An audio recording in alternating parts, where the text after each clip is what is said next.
Hey folks, it's Cody Stoffer with Playmaker's Corner, here to tell you about Codered Coaching.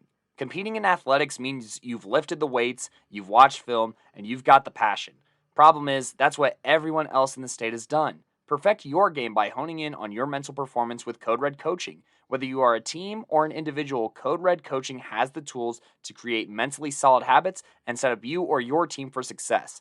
Find Code Red Coaching at coderedcoaching.com or call 720-979-1914 to learn more today. That's coderedcoaching.com or 720-979-1914 today. Now back to the show.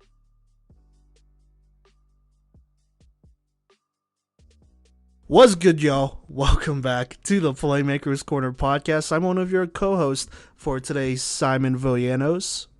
And I'm the other co-host, Cody Stoffer.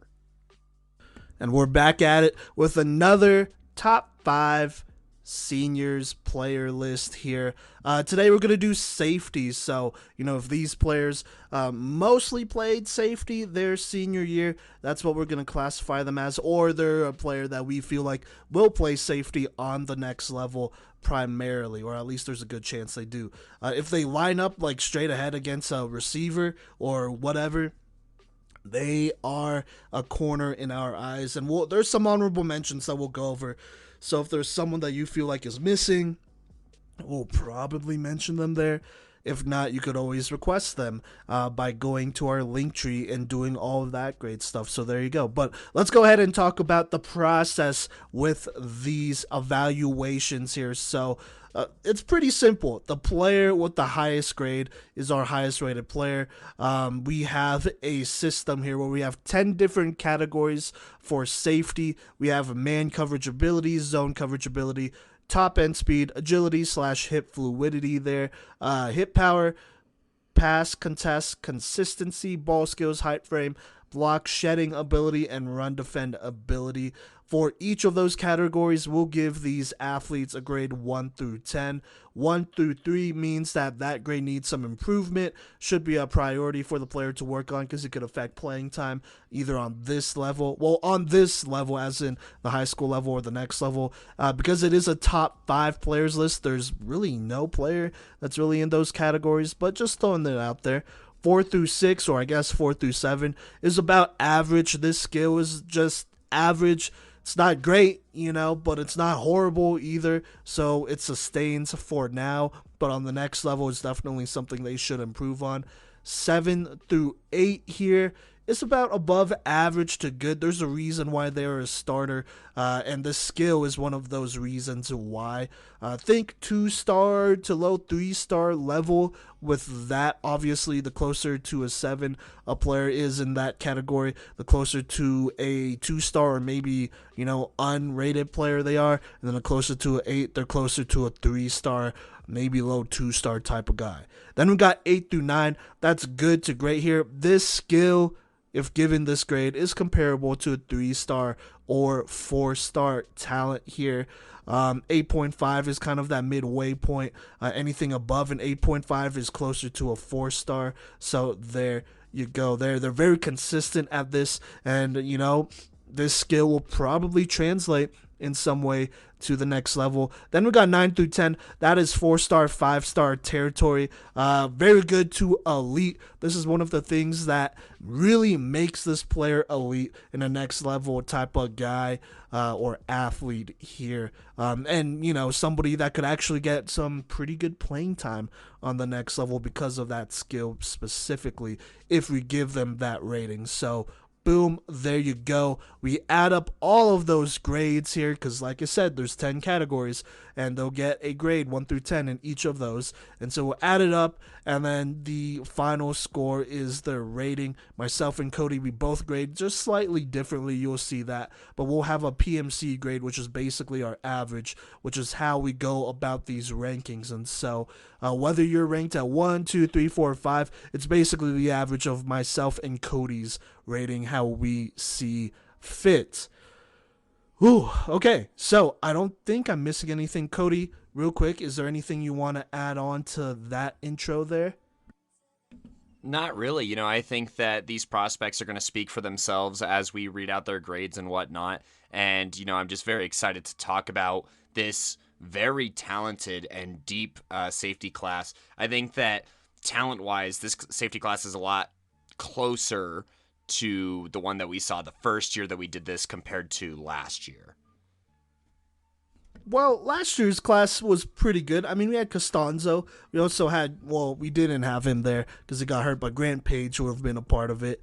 So, yeah. But, I mean, I'm just going to say this before we head into it. Safeties here in Colorado are really underrated because a lot of them, they're forced to, they got to play the run. You can't disguise them and whatnot from doing that, and that's because of system. But on top of that, the best safeties here play well against the pass, right, Kodey? So Absolutely. I'm just throwing that out there. Yeah, and you got to be well-rounded too. So, yeah, but let's go ahead and hop into this at number 5. I'll intro this real quick here, but we got our 5th best safety here in the class of 2023. That is Caleb Davis out of Cherokee Trail. Hopefully I'm saying that right and it's not Caleb Davis, because I keep looking at that K and I don't know. So excuse me if I'm saying that wrong, but he is the 5'10", 170-pound safety out of Cherokee Trail. Had a pretty good season and whatnot. Was one of the top interception leaders in the entire country. I'm going to go ahead and start this out by just reading off all my grades, then talking about the best grades, his lowest grades for me. Then I'll pass it off to Kodey and we'll discuss after he talks about his grades. But let's go ahead and go down the line. At man coverage ability, he wasn't really asked to cover guys one-on-one a lot, which is a little disappointing. That's more of a system thing there, but I gave him a 7. Zone coverage ability, gave him a 9.3. I'll talk about that later here. Top end speed, gave him a 9.3. He's the fastest safety in this class, in my opinion. So he's rated really high there at a 9.3. Agility, hip fluidity is at 8.8. Hip power is a 6. That feels a little bit of a stretch. I'm not even going to lie, but I'll give him that for now. Pass contest consistency is 8.5. Ball skills 8.7. Height and frame is a 5, along with block shedding ability. Gave him 2 5s in those. And then last but not least, run defend ability is an 8. My overall grade for Caleb Davis is a 75.6 here. But let me go ahead and talk about his highest grades and what really makes him great. So his highest grades is a 9.3 in zone coverage ability and a 9.3 in top end speed. Here's the thing about Caleb Davis. He is an extremely fast athlete. He is more than fast enough to play on the next level. I mean, look, he's just somebody that's not going to allow any deep passes. Or he's not going to get beat on any deep passes. Now, if it's one-on-one and it's like a 6'3 receiver, yeah, who knows, right? But he's going to be there for it. He's not going to get burnt because he's too fast for that, too agile for that. And he plays his zone very well. I mean, he uses his speed to his, to his advantage and baits a lot of quarterbacks. It happens kind of a lot here. You look at some of his film here and specifically film from his interceptions, and he is at least maybe 20 yards off the receiver and some of these picks, and he'll just come out of nowhere and grab the ball that is tipped up in the air or pick it off or whatever, and then he'll house it too. He's somebody that I feel like, especially on the next level, could be a really good special teams player, potentially a punt returner or a kick returner. I like punt returner because, well, this is just me as a coach, but in case they fake it or whatever, at least you have a defensive guy back there and not some receiver who hasn't hit anybody in his life, really. And so I think he would be a great punt returner out there with his speed and agility. Definitely somebody who could house it. And so those are the strengths of his game. He's a real good cover guy. Great athleticism. A little light at 5'10", 170. But let's go ahead and talk about that. So honestly, he's listed at 5'10", 170, but I don't really buy it. I think 170 is pretty generous. I think he's probably closer to 160, which is not the worst thing in the world. He could be in the 140, 150 range, but I think he's at least 160. Definitely closer to that than 170, though. So he's a little light here, and it kind of reflects as well in his block shedding ability and ability to play the run here. If any player gets his hands on him, he's just a little too weak to like block shed them, you know? Like there's a difference between being able to block shed, like a player gets his hands on you and you shed that, and then being able to run around a guy. A lot of the time he's able to run around guys, which is why his run defendability is a little bit higher here and whatnot. And that's cool, that's great. On the next level though, there's going to be guys who could match your speed and who could get their hands on you, and you got to find a way to stop that. And so that's kind of where I want him to improve here. I think that's a big area of improvement here that might affect his playing time and his ability to play on the next level, just because I'm just not sold on his strength right here. And I think that's the biggest thing when it comes to block shed ability, at least for him. It's not really technique. I think his strength is the biggest thing here. So if he could get stronger, then he'll be better against the run and won't be as much of a liability, because that's kind of what it feels like when he's out there. But with his athleticism and speed, you can't keep him off the field, especially in today's game where there's a bunch of speedsters out there and you got more coaches that are willing to put those speedsters in positions to get the ball and play make and win. You got to have speed to match that, you know.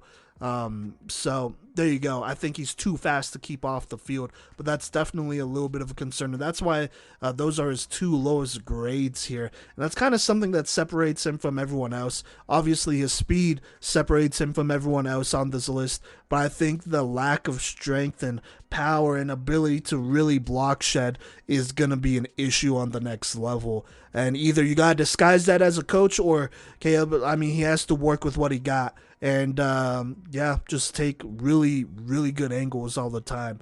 But Kodey, before we discuss Caleb Davis, the prospect, together, why don't you go ahead and talk about your grades for him?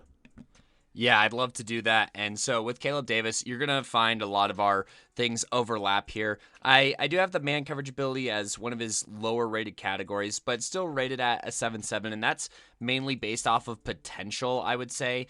Just with his hip fluidity and top end speed, I really think that he could do it, but like Coach V said, schematically just hasn't really been asked to do that. We are very similar here in zone coverage ability at a 9.1, top end speed at a 9.2. I have his agility / hip fluidity at an 8.9. His hit power I have at a 4.6. Pass contest consistency I have at a 9. Ball skills I have at a 9.1. Height / frame I have at a 5. Block shedding ability I have a 4.9. And run defendability I have it at an 8. So the thing about Caleb Davis is obviously his numbers on my board are all over the place, and that's why he averages out to a 75.5 for me.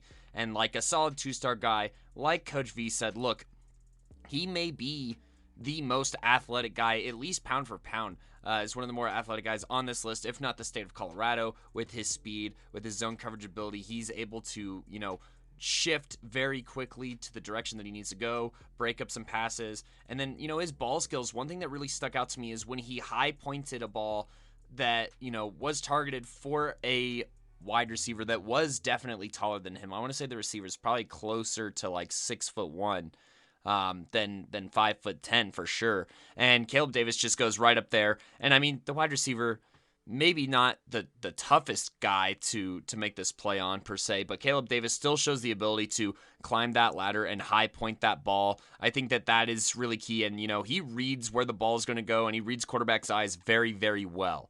So I think that allows for his ball skills as well as his zone coverage ability to be rated so high. And this doesn't even include the 9 that I have in pass contest consistency. When he isn't able to make an interception, he does a great job of getting a hand in there. He does a great job of diving and breaking up passes and just racking up, deflections like that. And, I am just blown away by how incredible of an athlete Caleb Davis is.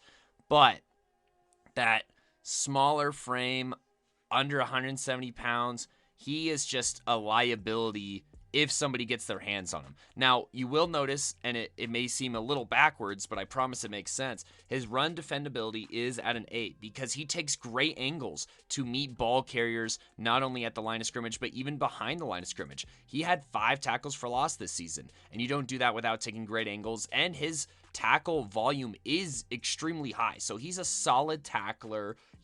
He can take really good angles to defend the run. That's why that's at an 8. However, if a tackle or tight end ever got their hands on Caleb Davis, woof. I mean, he barely is able to shrug off, wide receivers, like slot guys that get their hands on him. He has a little bit of a hard time getting around those, which is why, it gets kind of close to a 5 here. But I really just think that it is a huge area of focus, not only strength-wise, but I also think that technique-wise, there's a little bit of a gap for him to bridge compared to a lot of these other guys on this list. And then hit power-wise, I mean, look, he records a lot of tackles. He's a very sound tackler. He'll wrap up around the hips, but it's not like he's dropping the hammer on anybody. And I think that, could be a strength thing. It could be a frame issue, but he has the speed to at least make some really good contact. So, it's kind of a mixed bag here, but all in all, he's a super athletic and fast safety that can be trusted with the responsibility of the whole field in the pass and the run game. He's chased down some of the faster athletes in the state. I recall there's this one particular play against Rock Canyon where it should have been a touchdown, and Caleb Davis was not even the closest defender to this runner here, but he's able to chase him down and make the tackle before that runner could get into the end zone here. And, I think that's a combination of great recognition and technique to tackle ball carriers that are almost always are bigger than him. And, yeah, I think that he does a great job of contending passes both to receivers that are his size or bigger than his size as well. It's just if somebody gets their hands on him, I do worry about him becoming just a non-factor on the play. And, obviously, he just doesn't really have a hard-hitting factor to him. Coach V, we saw pretty eye-to-eye here on most things. Obviously, our numbers are just a little bit different here, but Caleb Davis, I think that you look at him as an athlete, he has D1 athleticism, but the strength and the frame and the lack of man coverage makes it a little bit hard to commit to him. And so he kind of falls into this weird D2 to D1 ups, like flyer kind of player here. What does that kind of mean to you for him as a prospect? I mean, our grades overall were only 0.1 points away, and overall he landed at a 75.55, which makes him a 2-star guy. And normally that's automatic D2, but there's a lot to like about his speed and athleticism here, like you said, especially as like a special teams guy. Yeah, no, absolutely. I mean, it pays to be fast. It pays to be fast. That's something you can't teach, something you can't, buy or instill. Sometimes you're just that guy. You're just faster. It pays to be a great athlete. And look, we know what kind of player he is. I think we both alluded to it. We both said it. I mean, he's a cover guy, right, who has a very good athleticism that kind of helps cover up some of his weaknesses, which is not a bad thing. That's life. You got to work with what you got, and so he has good speed and he uses it to his advantage. When I look at Caleb Davis, I look at somebody that could play on special teams almost right away for a lot of different squads. I think I talked about returning and all that great stuff, which I think is definitely valid. But I'm looking at kickoff. I'm looking at punts. I mean, this is a guy that, could really pin somebody. If you got a kicker or punter who could really get some air on the football, even maybe not the greatest air on the football, Caleb Davis is somebody that could really pin somebody down because, there's two parts to a great punt. You got the kick itself, and then you got the guys who got to, down the football and the player. And you got to have speed for that, and I think that's where Caleb Davis comes in. And so there's the special teams aspect, which should be really appealing to a lot of teams. He could be a great special teams guy, and that could pay for a lot of his college, if not all of it. Which is big time, But as a defensive player, as a safety as well, I mean, he's a good cover guy, somebody that you could throw in there when you're playing a team that has that Tyreek Hill type, or Mecole Hardman type or whatever, a pure speedster. You could well, I can't talk, excuse me. You put a guy like Caleb Davis back there, and he's not going to get beat. You could count on him to at least contest the football, right? At least contest some of those throws deep, and that can make life a lot easier knowing you have a speedster back there that could go to work. Now, there are some things he could definitely work on. He should be stronger, or he should get stronger, should play the run a little bit better. Would love to see him in more man-to-man situations, because then that's when you could really cook as a defensive coordinator. Like, hey, is this a guy that I could put in the slot and cover the slot receiver? If yes, that's a big plus, or is this a guy that I could put on the outside as a corner, maybe even convert to corner? Then yes, that'd be even better, that'd be great, honestly. And so even though he is rated here as a 75.55 between the two of us, that's typically a 2-star. The sky's the limit. He has a great ceiling because of his athleticism, and he's definitely a next level guy. I wrote down here, I see him being at a high D2. I think that's the realistic thing here. I think he could thrive at a D2. I think he could potentially be a top paid player at a D2 as far as scholarships and all that great stuff goes. And he could live a very fun and good life for the next couple of years at a D2. There's nothing wrong with that. And still have a path to the pros if that's in the cards. Now, on the other hand, he could also go to an FCS. Do I think he could go to a powerhouse like a Montana State or a North Dakota State? Probably not. I don't really think so. Now, can he go to a Northern Colorado that, could use some of that speed, that plays in a stacked Big Sky Conference where there's great talent all around? We've seen it recently with the Cooper Cups of the world, even throwing Troy Anderson, who's a speedster himself. Yeah, they're a team that could definitely use him. And so I'm looking at teams like a UNC, some of those lower level FCSs that are kind of rebuilding here to get a guy like Caleb Davis and, kill two birds with one rock, basically. Got your special teams guy, and you got a guy who could cover at safety. Kodey, what do you think about that? And we could start talking about some interest for him. As of right now, it's December 2nd when we're recording this if we want as well. Yeah, so, the thing about Caleb Davis is I think that this isn't an exact comparison here, but you look at what a guy like Charles Offerdahl has been able to do up at CU. He's preferred walk-on, but, was definitely brought on because of the interest that he could bring as like a special teamer and as an athlete, and he's carved out a role on that Buff squad, this past year, and, that's really exciting. And I think that Caleb Davis, while obviously not having that upside as a running back that Offerdahl does have, athletic intrigue to him.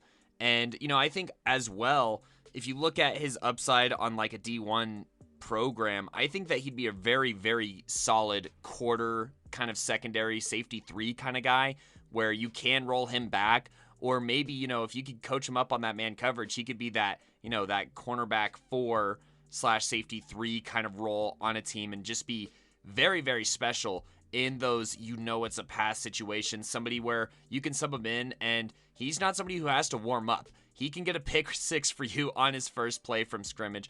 And, I think that's like his really, really high upside as far as being a Division I player goes. But, I do think that D2 is kind of where it is going to potentially shake out here. I mean, Caleb Davis, looking through, some of the interest that he's had, he had a game day invite to Chadron State, this season. That was in November. And, any edits that he's had have been mainly through, Chadron State so far. He's been a participant in the Blue-Gray American Bowl. He earned a few stars at, like, the Blue-Gray Combine. So, he has those things going for him, and that may be something that he participates in again. But I think that Chadron State is the extent of his interest. Chadron State obviously just recruiting very, very well here in the state of Colorado. Coach V, what do you think of a potential fit to Chadron State, and who is missing out on offering him? I mean, you even floated out a UNC, who we know is going through, a coaching upheaval and change for sure, but, could be a good sneaky little grab here, and probably wouldn't even cost them a full scholarship, if I got to be completely honest. No, it would not cost them a full scholarship. But I wouldn't mind giving him a full one anyways if that sweetens the pot and closes the deal, to be honest with you. Look, I love Shadron State personally. That is a program to me that really recruits heavily at like linebacker, defensive line. Like at least these last couple years, they've really hit the trenches and have built a pretty formidable, recruiting class year by year, just with Colorado talent in the trenches. Now getting a speedster like a Caleb Davis, that's a game changer because then you're at a point where it's like, all right, got all these linemen, we got all these linebackers. Let's just blitz the hell out of them because we know we got a safety that could erase a lot of mistakes or at least be there to erase a lot of mistakes, which, at that point, it's 50-50. Who cares? And you can live with that as a DC, when you got guys that are just charging and you got a speedy safety back there that is preying on quarterbacks to make mistakes. And so I love that fit. I know they treat him right out there. I don't know about Mines or CSU Pueblo or Adams State or Western, but I feel like those would be great fits as well.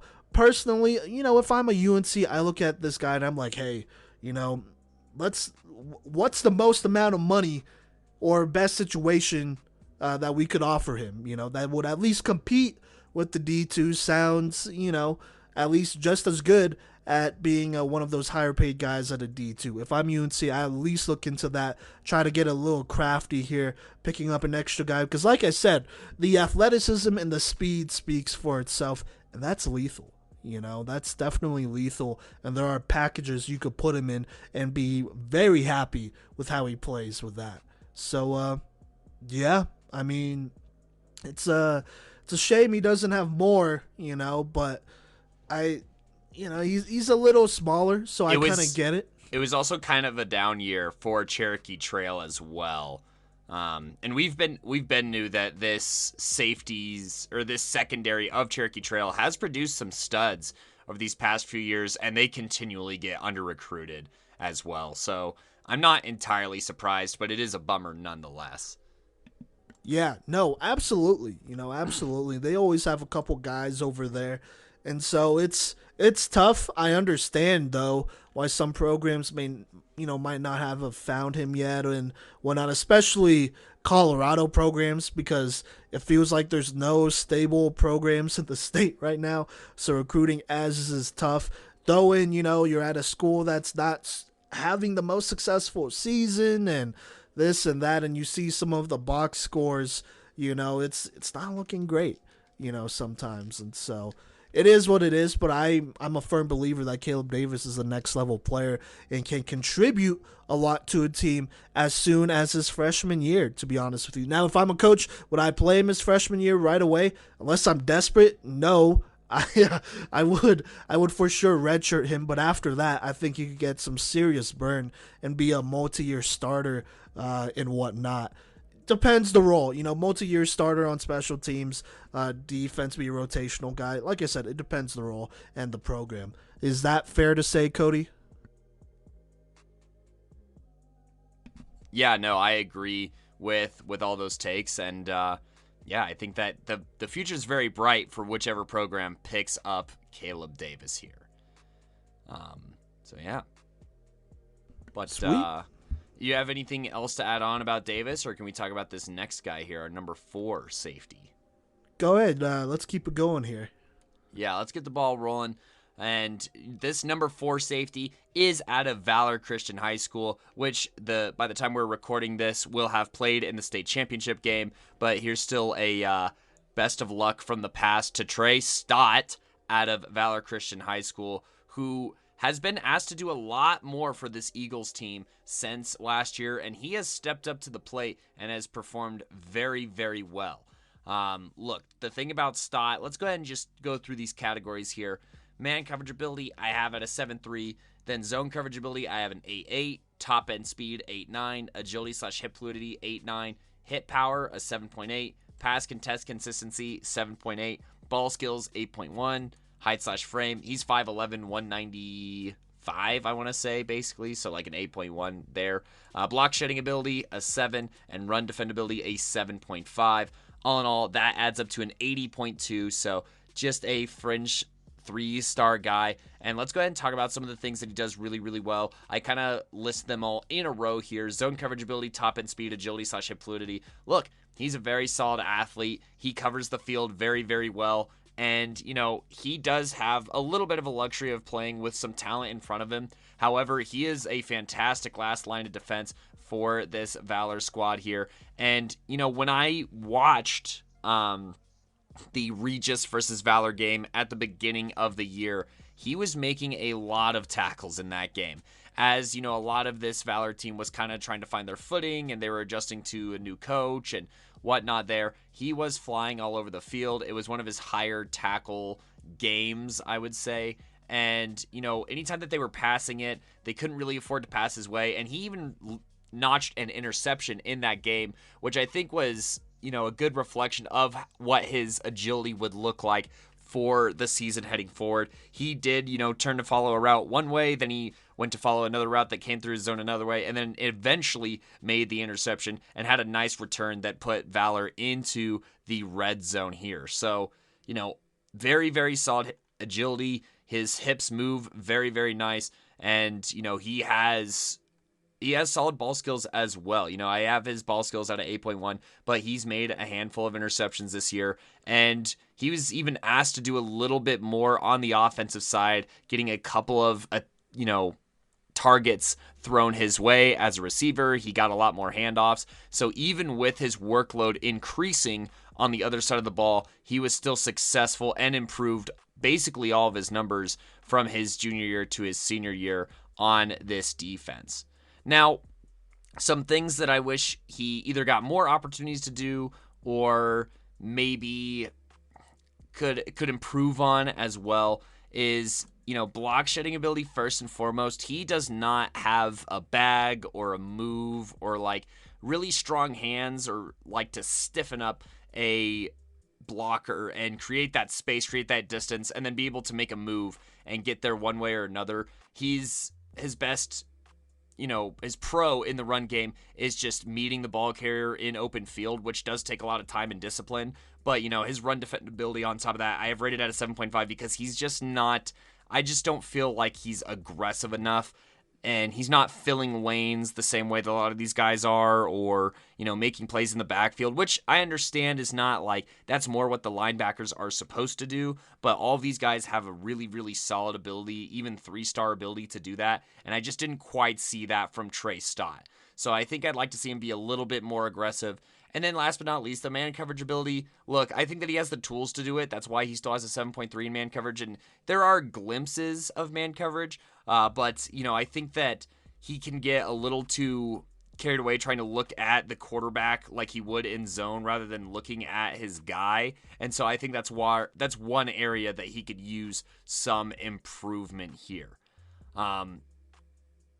Before I continue to talk about his overall assessment here and kind of where I see some big areas of improvement for next level coaches to focus on, Coach V, what are your grades here for Trey Stott? Yeah, no, for sure. I'll just go down the line. So at man coverage ability, gave him a 7.5. Zone coverage ability is a little bit lower for me, 8.1. Top end speed, though, 8.6. Agility, hip fluidity, 8.5.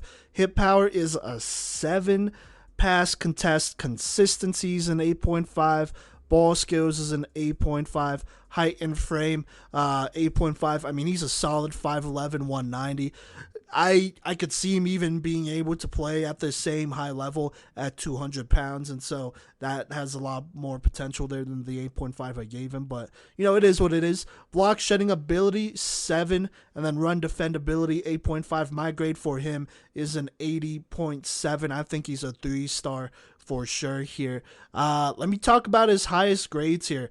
At the top, there's a lot of grades kind of clustered here. I mean, his best grade is an 8.6 for top end speed.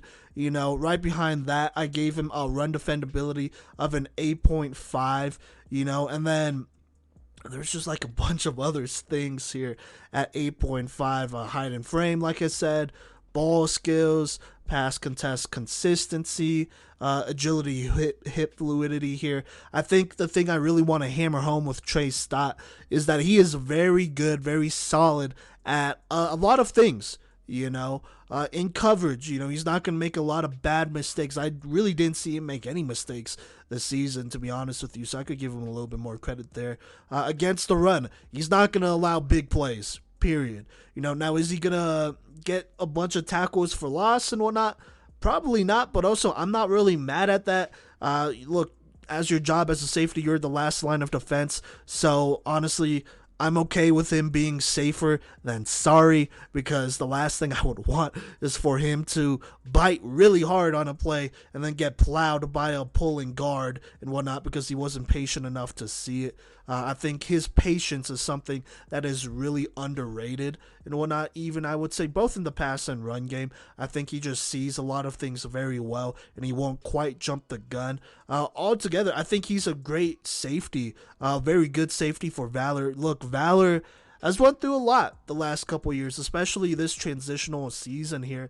But the thing that makes this Valor defense so good, after watching them against Thunder Ridge, after watching them live against I watched them live, against Thunder Ridge, but I watched them in real time, I guess, against Regis Jesuit in the playoffs, is because Trey Stott, he's just a very steady force out there. He's not going to allow big plays. He's going to do his job. He's going to communicate a lot. You see that, and I think that's what really holds down this defense. He's the glue guy for this defense, to be honest with you. And on the next level, I think he could be that for a lot of programs that need stability at safety. You need a guy that could kind of do it all, that could hold the team together, that could hold the defense together, most importantly.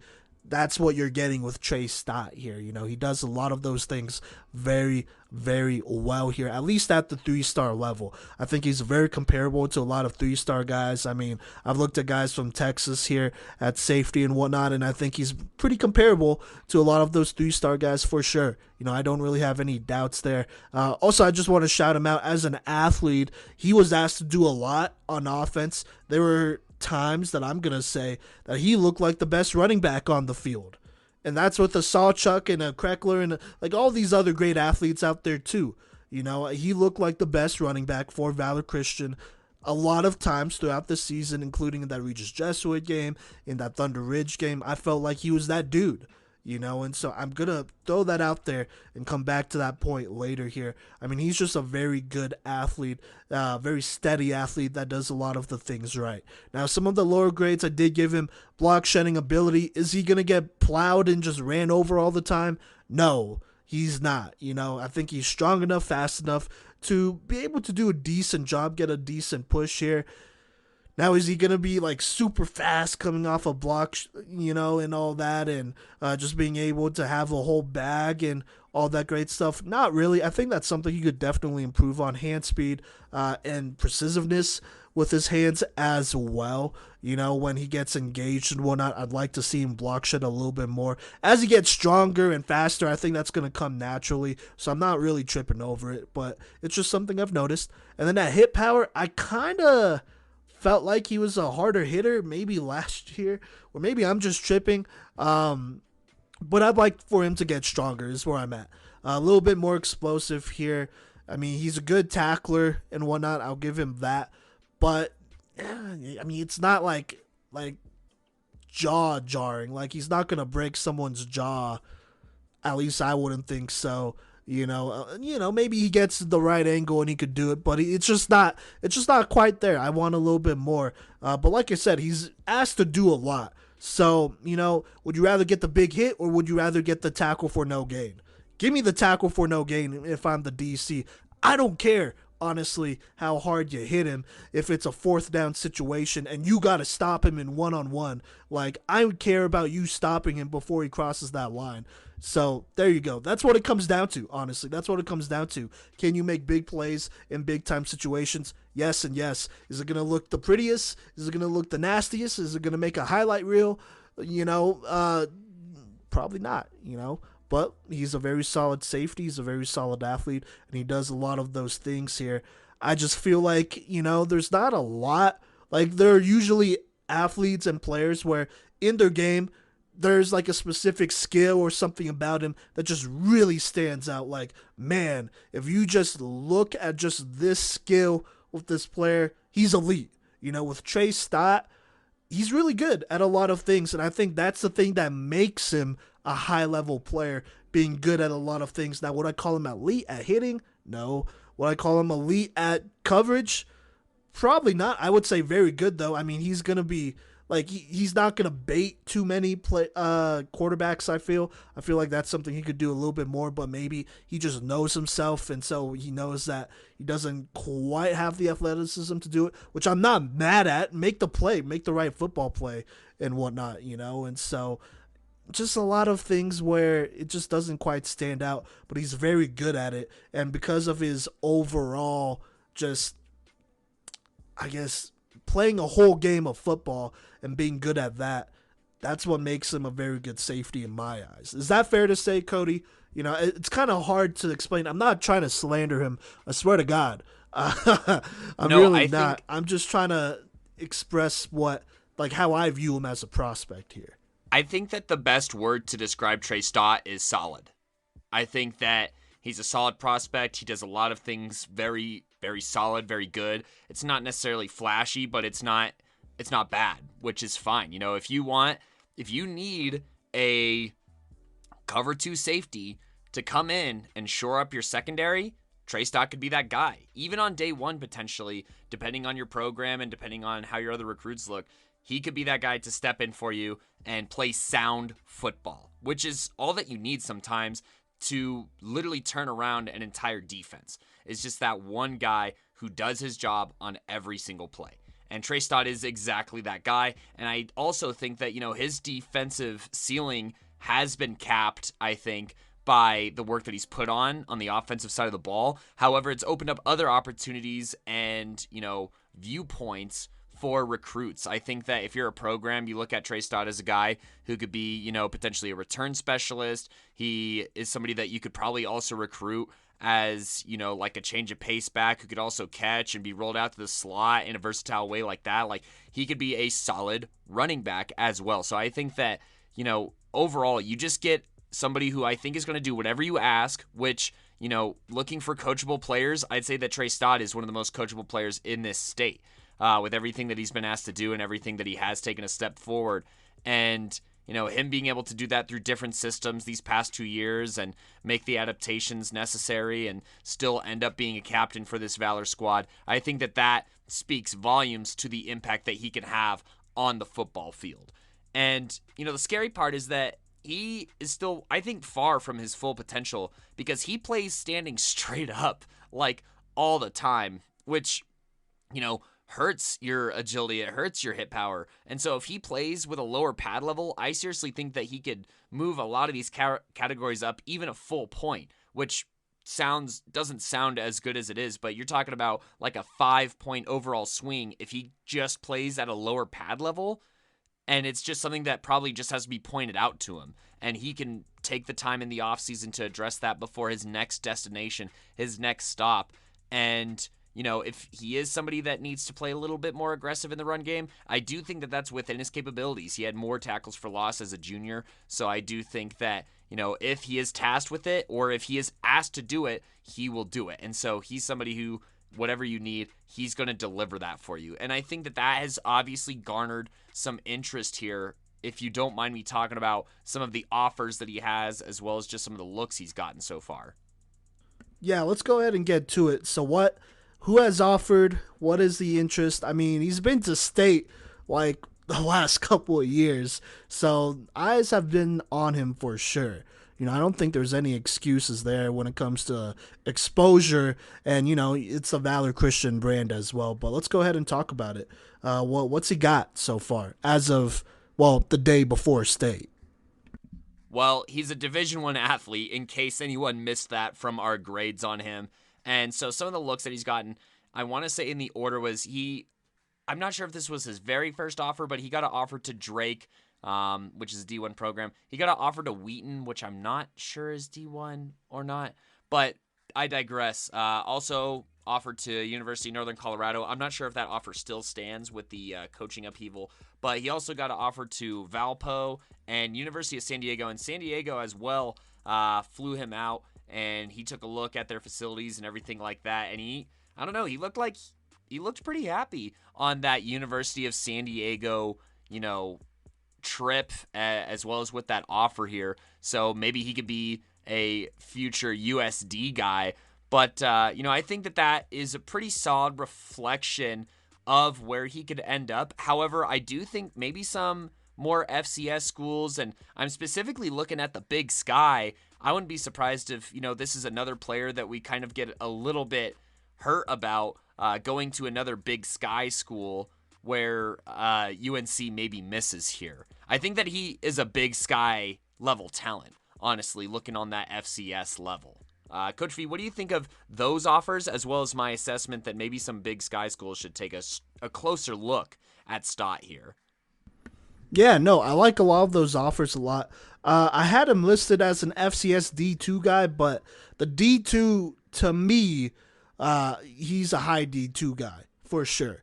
I think if he does go D2, and, I don't know what's going on and what the money is looking like, but, if he goes to a D2, I would make sure you get the most money out of it, because I think for a lot of D2 programs, he would be the guy getting the most money per year, which is what matters when it comes to scholarships and whatnot, because that's less worries and stress to worry about later, you want to get paid the most, obviously, and I think he would be that top guy for a lot of programs because, look, it pays to be the glue guy, honestly. It pays to be the guy that you could just rely on, and I think he is somebody that you could rely on from day one in your program. I really believe that, honestly, which you can't say that about a lot of guys. There's a lot of guys where it's like, oh, the potential that puts them up there, he's a better athlete, blah, blah, blah, this and that. But when it comes to Trey Stott, this is a guy that has faced a little bit of adversity, a little bit of a shakier program, even though it is Valorant, they keep going back to state. But, it's hard to learn a new system and play with new teammates and be the anchor to this defense, playing against top tier athletes here in 5A and whatnot. It's hard to do that. But, he's handled it really well and exceeded expectations, in my opinion, no matter how state goes. That's just where I'm at, honestly. And so, if I'm a D2, I throw all the money you can at him and be like, hey, come be that glue guy for us. Come, you know how to win.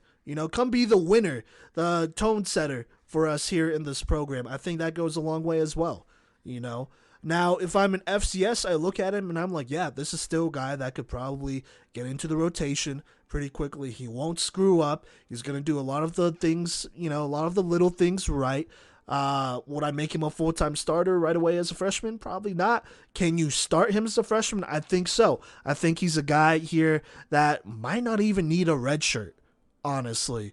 We'll see, obviously, but I would be pretty okay not redshirting him and throwing him out there because I'm not concerned about his frame. I'm not concerned about his ability to not be able to understand a more complex playbook. I think he's good, honestly. I think he's smart enough to handle that. But everyone has their own pace and every system's different. But I'm just a little, I don't know. It just depends the program. I think some FCS programs, I think this goes for everyone, but there's going to be some FCS programs that value him more than others, and you got to go where you're most valued because that's where the most money is and where the most security is. And so I think he is firmly an FCS guy. He could play on this level, he could be a star on this level, he could be an all-conference guy on this level, he could be a national champion on this level potentially as well. That's what he brings to the table here. It just, we'll see who gets him. I'd love for UNC to get him because, we need all the glue guys. In that program, we need all the glue guys we could get, because it feels like it's always falling apart. So, yeah, that's not slander. That's the truth. That's the truth. No, I know. So, yeah. I wasn't expecting to hear that today. But Well, it's true. I think highly of him as a football player. I think he's a winner. I think he's somebody that's going to do a lot of the things right.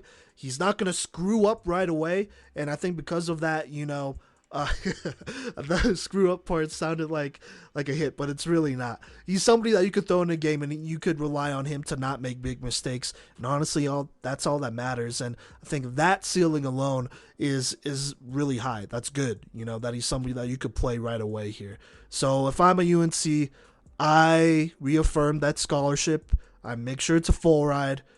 Get him to Northern Colorado. I know his former coach McCaffrey recruited him, but I would still see him as a valuable prospect to me.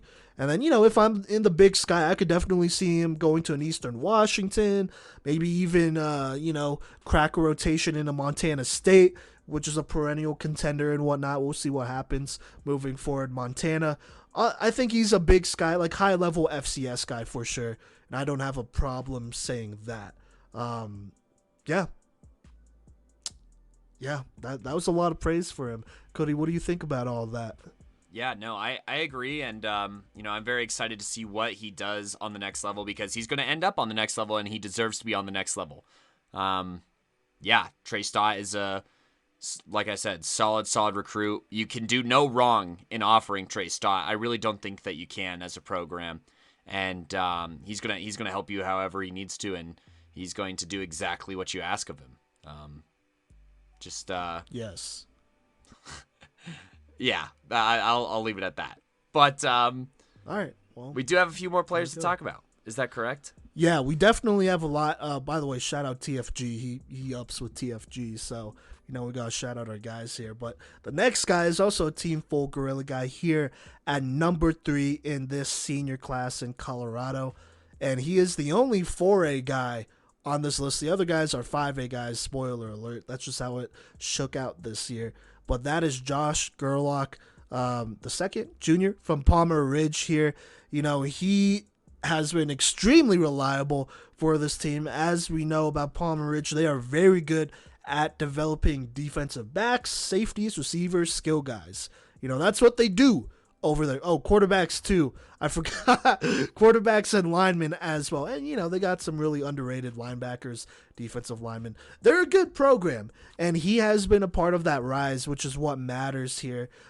He's been a part of some very good teams these last couple of years as Palmer Ridge has moved up to 4A and competed at a higher level. And so let's go ahead and just talk about the grades here. Just going down the line, that man coverage gave him a 7.2.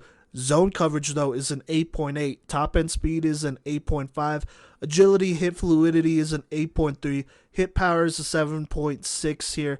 Pass contest consistency is an 8.7. Ball skills is a solid 9.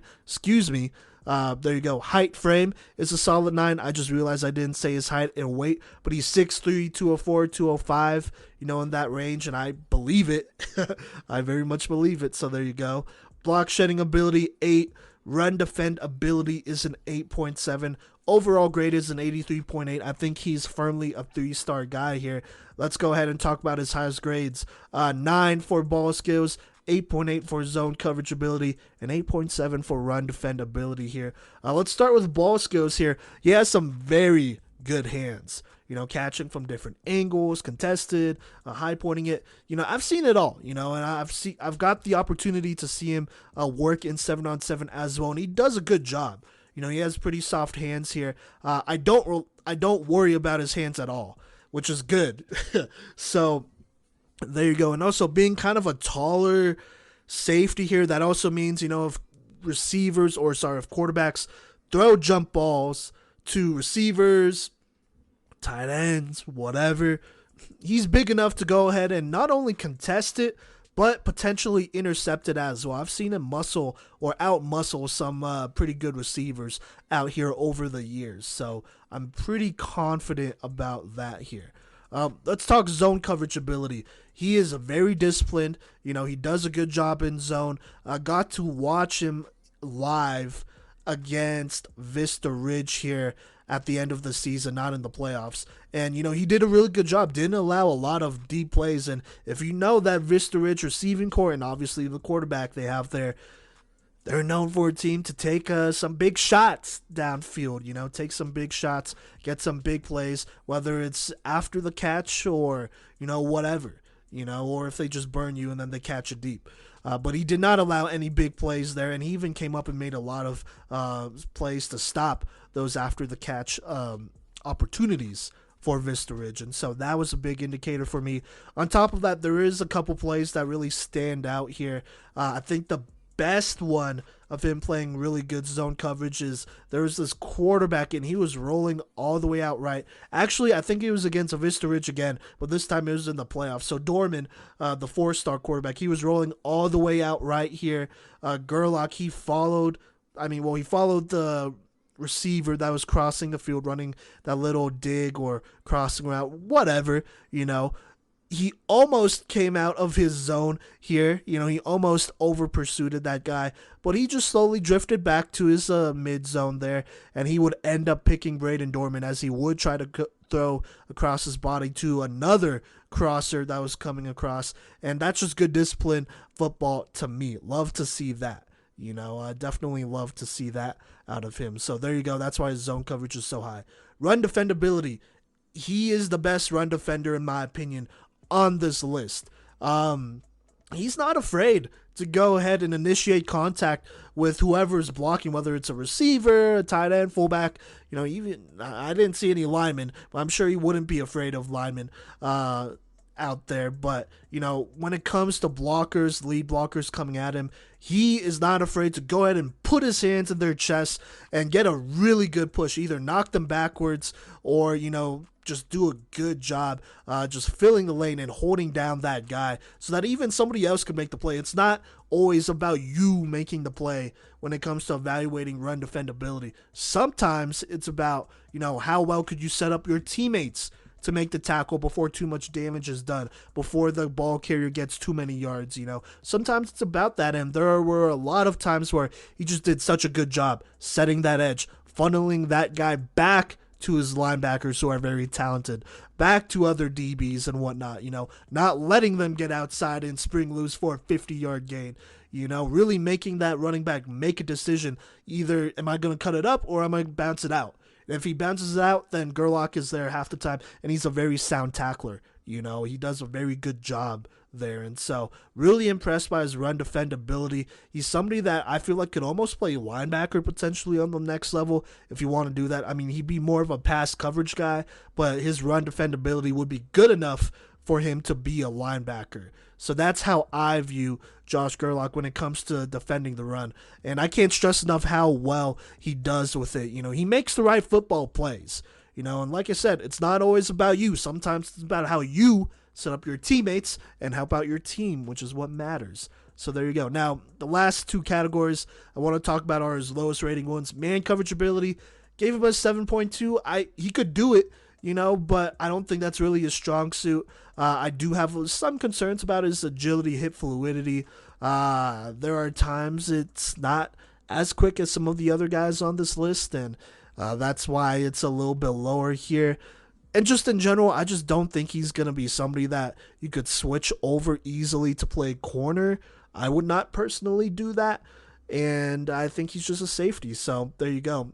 He could definitely work on his technique a little bit more and his hips there. But other than that, it is what it is. Hip power is a 7.6.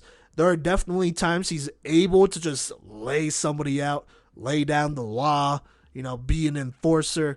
But he kind of has to have a cleaner, window to do that and whatnot. I think as he gets stronger, which I think he could still, be more explosive even at this weight and gain a little bit more and whatnot, I think that hit power could definitely go up and he could be a real issue here.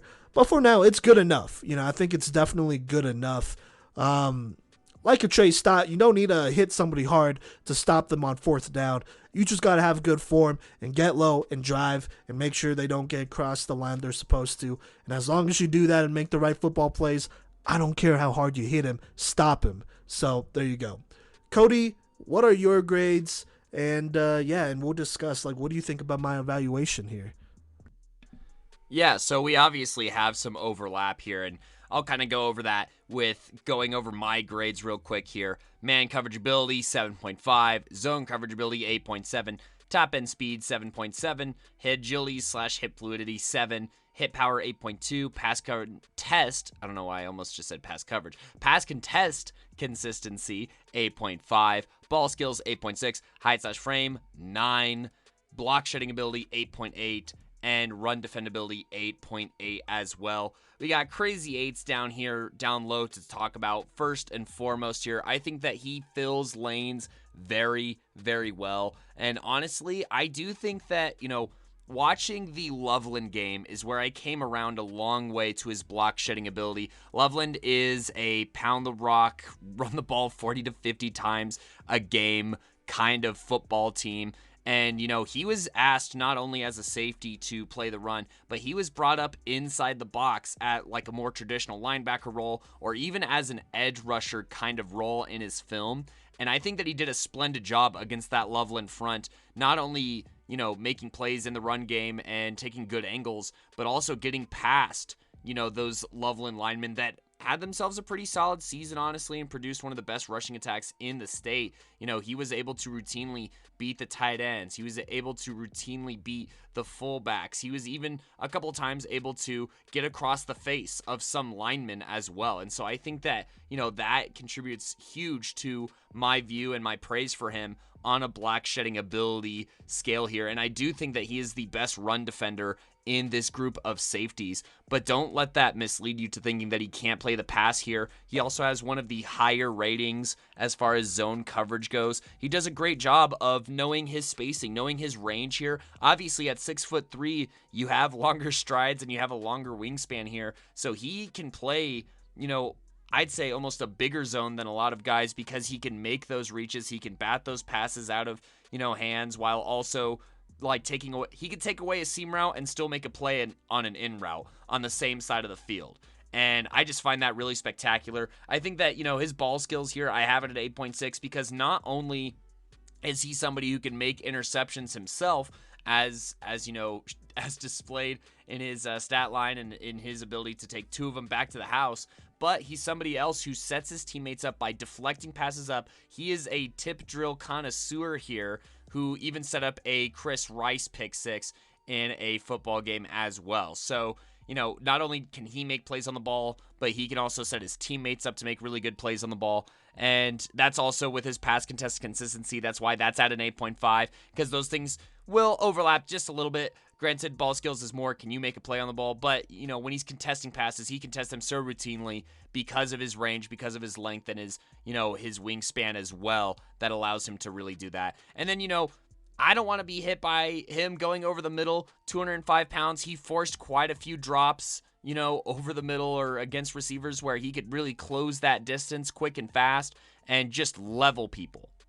Now, for things that I think that he can improve on, there are a couple of snaps on his film where he does end up in man coverage, and I think against, maybe more traditional tight ends, you're not in the worst spot. Those guys that do put their hand in the dirt, but I would not like to see him go against more of the modern tight ends. I don't think that that's a great matchup for him if they end up making a really quick cut or, things like that. I think that he could potentially get a little bit lost in there. Obviously, it's not the worst at a 7.5. He does make some plays in man coverage, but just not where I would line him up first. And then for the other categories here, the only 2 categories that were under an 8 outside of that were his top end speed and agility / hip fluidity. Now, he's not the fastest on this list, but I don't want people to misinterpret that and think that he's slow. And, his hips can move fluid. However, kind of like what Coach V said, they're not the fastest moving on this list here. It takes a little bit more time shifting from one to the other, kind of moving directions like that. And, I think that's not the worst thing. That's something that I think could definitely be fixed just because of what a stellar athlete he is. And I think that, once he gets to I'd say a more constant size and frame as well, that's going to help kind of stabilize some of these other categories for him as well. But all in all, no matter how you chop it up, this is a 3-star Division I kind of guy who, quite frankly, is not getting the looks that he deserves. Coach V, obviously, I want to hear your reaction to my take on your ratings and your take on my ratings, but also I want to talk about what is the deal here with the lack of looks for Josh Gerlach II. Yeah, well, first off, I definitely agree with you. Look, I'll acknowledge this. Hit power could definitely be a little bit higher. I think it's more of a consistency issue with me than anything. Like he's not going to consistently knock out somebody, even if he doesn't quite have the angle. There are some guys that would do that, like a Bo Frailer from past years are coming to mind. Jackson Muma, oh my God, was one who did that for a legend. That's a couple of years ago. They didn't need the right angle to light you up and hurt you. They just did it. And that's that's fine. Some guys are just naturally more like that. I think with Josh here, though, he's just a very good safety. At 6'3", 200, he moves really well for his frame. He has good ball skills. A play that randomly comes to mind, I want to say it was against Pueblo West, but, he was coming down to stop this play here. It was a short pass and whatnot, and he definitely must have seen something that I didn't see, because there must have been a slight bobble in the way this receiver caught it, because it looked really, solid to me, but he just took a quick swipe at it, a quick little tip at it, nothing crazy, and the ball came loose right away, popped up into the air, and he caught it in stride and housed that thing. That which play was insane sweet. That was sick to me. That's just good eyes there, fast hands. Love that. I see that, and I'm like, okay, this is a playmaker here. This is a guy that I could rely on at safety. And on top of that, he has versatility. I did say I would not switch him to corner, but I'm okay switching him to linebacker. That's inside or outside, depending on the scheme and whatnot. He could definitely play safety, both of them, and be solid there. He's a guy that screams versatility to me, honestly. And part of that is because of his height and weight and his athleticism. I think that goes a really long way. And so to me, he's for sure a D1 guy. FCS, probably group of 5 at best. Don't quite see him at Power 5 yet, but I wouldn't mind a Power 5 taking a shot at him. It just kind of depends the program and whatnot, but he's for sure an FCS group of 5 guy. Just when I watch him play, he's somebody that, doesn't make a lot of mistakes either. He's very strong mentally and whatnot, and has a very good pass IQ and all that great stuff. I mean, I like him a lot as a prospect. If I'm an FCS, I look at him and I'm like, hey, this could be a piece to a potential national championship squad. Honestly, this is a guy that, has a lot of potential still, even, like I said, height and frame and that athleticism goes a long way, but I don't even think he's at the peak of his athleticism, which is really good, in my opinion. So there you go. What do you think about that? And what do you think about me labeling him as an FCS group of 5 type of guy? Still D1 though. No, I agree. I think that he's getting horrendously overlooked. Seeing as how he has offers to Chatterin and Puget Sound, that's cool and all, but the slight interest that he got on some visits and some camps and stuff from UNCO, NAU, Eastern Washington, Wyoming, I think that's way closer to where he could play. I honestly think that he'd be a really good fit in that Wyoming program. I think that culture-wise, he's a very solid fit there. And then just needs-wise, there's something about being a Cowboy that I think matches up with Josh Gerlach very, very well here. And I don't know what it is, especially because, there's programs that know about Palmer Ridge now. They've been doing it so well for so long. You even look at last year, Anthony Costanzo, who ended up at UNLV, that is big time. And I think that that's where Gerlach could definitely end up. And I don't mind taking a flyer on it. What, his hips are a little slow? Okay. I don't care. Are you kidding me? With his size, strength, and speed combination, there's not a lot of players like him in this state, let alone on the next level, honestly, that operate the way that he does. And I think that he's absolutely worth a full ride. I really do think he's worth full ride scholarship on the D1 level. And I don't know if it's still a little bit of the clog up from, expanded eligibility that I think we've seen waning down a little bit. But, I think if this was maybe next year, he'd already have Power 5 offers potentially. But, it is what it is. You got to play the hand that you're dealt. And, wherever he goes, he has the opportunity to be an immediate impact player. And, if they do redshirt him, he'll only be better from there. But Gerlach, I honestly could see being, at least a 2-year starter, if not a 3-year starter kind of guy, depending on what program he ends up. And that's even on the FCS level. So, yeah, no, for sure. And I mean, it's December 2nd, right before the 4A, 5A state championships.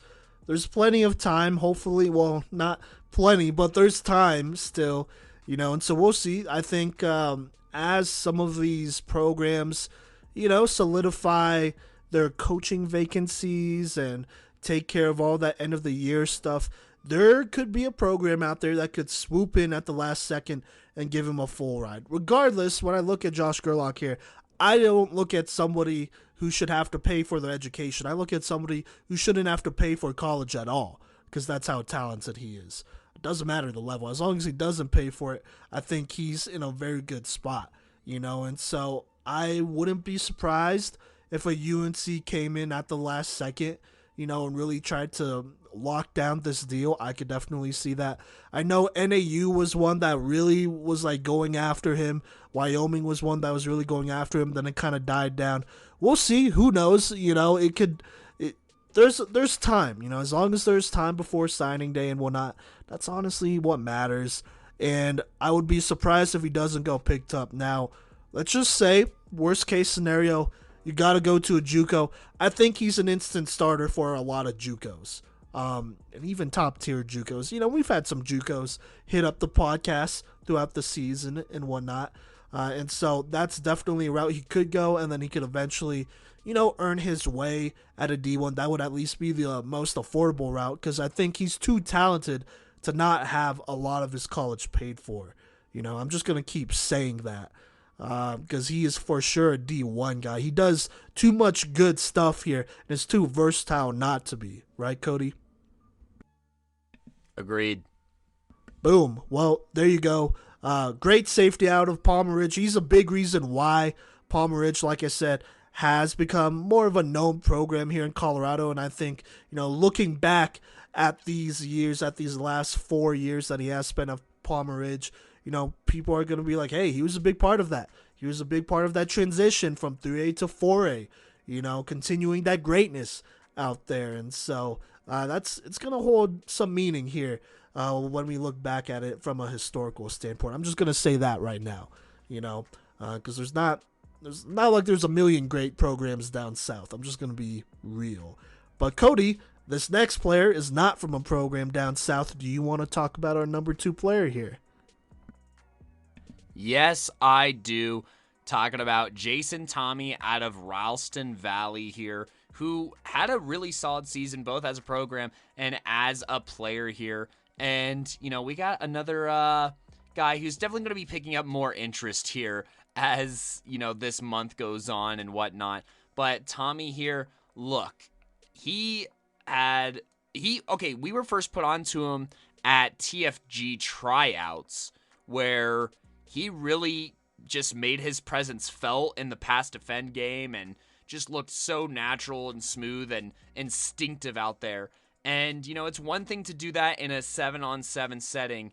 However, he followed it up this season by proving that he could do it in pads, and he's so much more in pads as well. So let's go ahead and talk about his categories here. Look, man coverage ability, I have it at a 7. Zone coverage ability, 8.6. Top end speed, 8.4. Agility / hip fluidity, 8.7. Hit power, 8.7. Pass contest consistency, 8.4. Ball skills, 8.6. Height / frame, 8.2. Block shedding ability, 7.8. And run defend ability, 8.6. I'll go ahead and start with some areas of improvement here because there's really not that many. Look, block shedding wise, he definitely has some work to do. He needs to get his hands up and he needs to just engage blockers a lot better. He definitely tries to avoid them a lot. But he can get past like wide receivers and whatnot. So I think that the technique is there. It's just getting a little bit stronger, or a lot of bit stronger, honestly, in the arms, and showing that ability against some of those bigger guys like tight ends and whatnot would go a long, long way. So hopefully he's pumping triceps and whatnot and chest so far this offseason. Or I guess, you're allowed to take a couple weeks off from football, so I'm not going to put that pressure on you, but that should be a focus of his in the offseason. And then man coverage ability, I mean, he's just really, really not asked to do it all that much. He can track a man down, and, I think that the skill is there, but I honestly think it would be maybe not even putting him in a bad position, but I think it'd be a waste with everything else that he does so well. Zone coverage wise, he does such a good job, mentally of tracking the guys that he needs to track, passing them off, communicating very, very well, and then picking up where he needs, or where somebody else left off for another guy, especially on cross-field concepts here. Look, he's somebody who zone coverage and ball skills wise, both of those categories being an 8.6 for me, has taken over games. He has, gotten game sealing interceptions. He has stepped up and killed drives of opposing offenses very suddenly. And, he just has a very good feel for the game here. And, that's something where he not only does he do it on that RV squad, but he was somebody who was able to do it as well on that TFG squad. So he can work with different teammates and whatnot there, which I think is a very good reflection of how good of a recruit he is. And then, agility, hip fluidity, and hip power wise, he's somebody, gosh, he'll make you twice about throwing over the middle, I should say, because he has dropped the hammer. Maybe not that very first play on your highlight reel. Maybe you want to get rid of that since you see a flag on the play. But anyways, outside of that play, he has forced a lot of incompletions off of just great opportunity and acceleration to meet that. Because like I said, he's not necessarily the strongest guy, but boy, can he really drop the hammer and lay the wood on opposing receivers and force some really big drops. He's forced fumbles on running backs as well, so it's not just a receiver thing that you have to be worried about. And he's a quintessential sideline to sideline kind of player with his hip fluidity. He's shown to make really good recovery on receivers making double moves and working back across the field, and being able to do all those in the pass coverage game is big time. And he's somebody who can play cover 3, cover 2, cover 1, cover 4. He can step up in the box and play against the run, so his versatility is very, very high. His run defendability, look, he takes fantastic angles to the football here.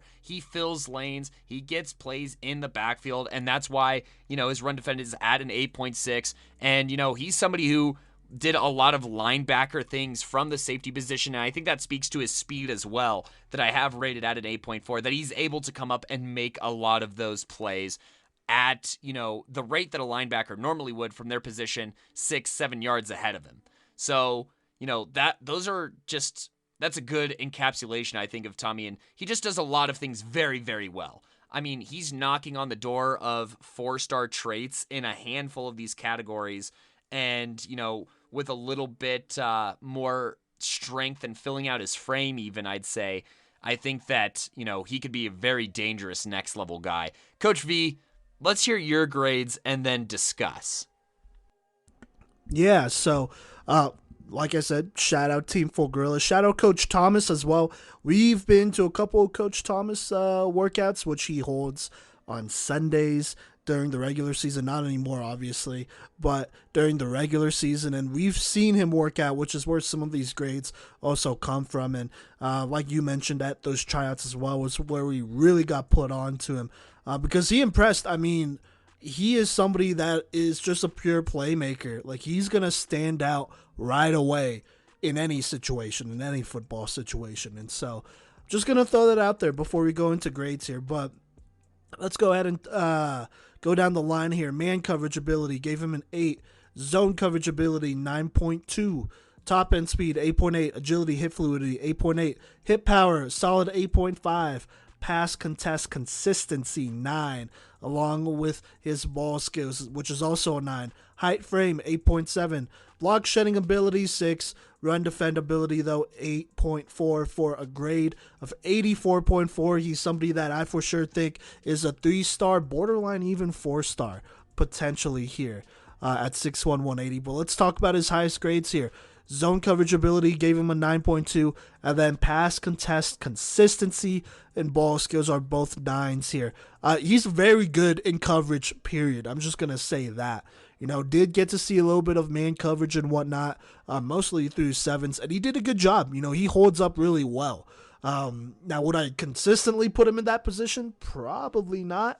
I think he is very much a zone guy, and probably, he's a good safety, just simple, straight and simple there. So there you go.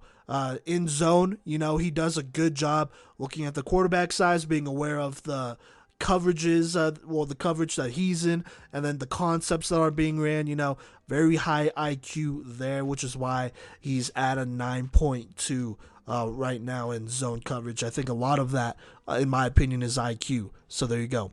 Pass contest consistency and ball skills. If the football is thrown his way, he's either going to break it up or intercept it. There's not much in between. I really haven't seen a pass completed on him where he's there to contest it realistically. I can't think of anything right now. And we've seen him live plenty. Well, I've seen him live plenty of times. It's non-pads, but still, I still take it in consideration, because if you could do it without pads, then you could do it with pads. And I've seen him in some games as well, looking at game film and all that great stuff too. And so honestly, if it's thrown his way, he's going to find a way to make it incomplete or make it a turnover. It's just that simple, honestly. So there you go. Now, his lower grades gave him an 8 for man coverage. Like I said, he's not really asked to do it too much in pads, but I would be pretty okay with him manning up if needed and whatnot. So gave him an 8. I think he matches up well with, probably some more traditional, most tight ends, most traditional tight ends, some running backs, some receivers as well. Don't really have too much of a problem with that. I just think, he's just not a freak of nature. Physically, he's a very good athlete for sure and a top tier athlete, but he's not like an NFL freak of nature where he's just gonna, automatically lock someone down. So there you go, because of his athleticism. Other than that, when it comes to skills and whatnot, I think, it's there. So there you go. Block shed ability, it's a 6. It's fine. Most of the time, he just does a good job slipping blocks, reading run plays really well, taking good angles so that he has to afford some of that stuff. Didn't really see a lot of film in general of him engaging blockers or them engaging him and being able to shed it pretty quickly here. So I gave it a 6. 6 is usually my default grade if I don't see something a lot, but I'm sure he's fine at it. It's not like he's a toothpick. Doesn't really get bullied, when people do get his hands on him, and I think that's what matters. So boom, there you go here. Altogether, I think Jason Tommy is just a very good safety. For sure a D1 guy, in my opinion. He does a lot of things really well here. Love him in coverage, whether it's zone or man. He's going to get the job done here. And when it comes to making plays, you can rely on him to close a game. He's a closer, or he was a closer for Ralston Valley. I think he could be a closer on the next level. And honestly, that's what matters. When you have a guy like him and the other team, they have the ball, they're driving down the field, you can rely on Jason Tommy to make the right play. Whether it's making the right fundamental play or forcing a turnover and killing that drive right there, right then. That's somebody that you could add to your defense, and you could go into seasons and into games knowing that, hey, if it comes down to it, I can rely on my defense to get me a stop. That's the type of guy you're getting with a Jason Tommy here when you plug him and play him and recruit him and all that great stuff, in my opinion. And even then, he's only 6'1", 180. I'm just going to mention this real quick here. For kind of a guy with a little bit of a skinnier frame, he packs a heck of a punch. And so as he gets bigger, as he gets stronger, that punch is going to get a lot stronger as well, which I'm pretty excited for. I'm pretty high on, honestly, because he is a little bit on the skinnier side, I would say.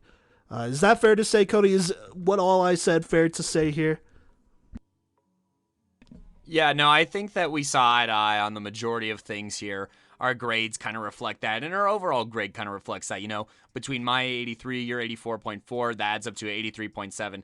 Pretty definitively a 3-star guy here, especially with everything that he's able to accomplish in pass coverage and with the trust that you're able to enlist in him. Look, I don't think it's any coincidence that Rowson Valley has made the playoff pushes that they've made, and I don't think that it's a coincidence that they went even further this year with Jason Tommy taking a step forward, as well as the offense as well. But Tommy, I think, was the clear-cut leader on this defense, and I think that he's a clear-cut D1 guy.